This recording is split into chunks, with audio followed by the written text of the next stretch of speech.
ఒక రాజ్యంలో జనాలు ఎప్పుడూ రోగాలతో బాధపడుతూ ఉండేవారు. ఏ ఇంట్లో చూసినా ఇంటికి ఒకరో ఇద్దరో రోగులు ఉండేవారు. నిజానికి చెప్పాలంటే మహారాజు భార్య కూడా అనారోగ్యంతో బాధపడుతుండేది. వీటన్నిటిని చూసిన మహారాజుకు నా రాజ్యానికి ఏదో దరిద్రం పట్టింది అని పూజలు, హోమాలు, యాగాలు చేయించాడు.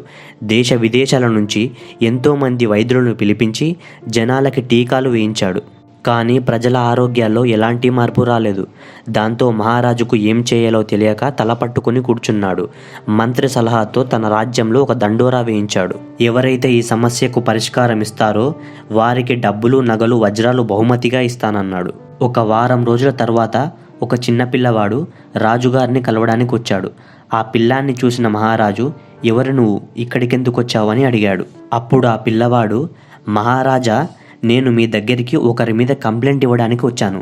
అతని వల్లే మన రాజ్యంలో ఇన్ని అనారోగ్య పరిస్థితులు వస్తున్నాయి అని సమాధానం చెప్పాడు. అప్పుడు మహారాజు, ఎవడు వాడు, వాడి పేరేంటో చెప్పు అని కోపంగా అడిగాడు. అప్పుడు ఆ పిల్లవాడు, అది ఎవరో కాదు మహారాజా, మీరే అని సమాధానం ఇచ్చాడు. మహారాజా, మీరు యథా రాజా తథా ప్రజ అనే మాటల్ని నమ్ముతారు కదా. నేను గత 5 రోజులుగా మీ కోట పరిసర ప్రాంతాల్ని, కోట వైపుగా వచ్చే బాటని బాగా పరిశీలించాను. మీ కోట చుట్టంతా చెత్తా చెదారంతో నిండిపోయింది. మీ కోటను ఆనుకునే మా గ్రామాలున్నాయి. మీరు ఇలా చేయడం వల్ల మా గ్రామంలో వాళ్ళు కూడా ఒకరి చెత్తని మరొకరింటి ముందు ఖాళీ ప్రదేశాల్లో వేస్తున్నారు. ఇలా చేయడం వల్ల ఊళ్ళోని చెత్తంతా గుట్టలుగా కట్టిపోయింది. అందువల్లే మన రాజ్యానికి ఈ దుస్థితి పట్టింది మహారాజా అని జవాబిచ్చాడు. పిల్లాడి మాటలకు రాజు తన తప్పు తెలుసుకొని ఆ పిల్లవాడికి బహుమతులు ఇవ్వబోయాడు. అప్పుడు ఆ పిల్లవాడు, నాకు ఈ బహుమతులు ఏవి వద్దు మహారాజా.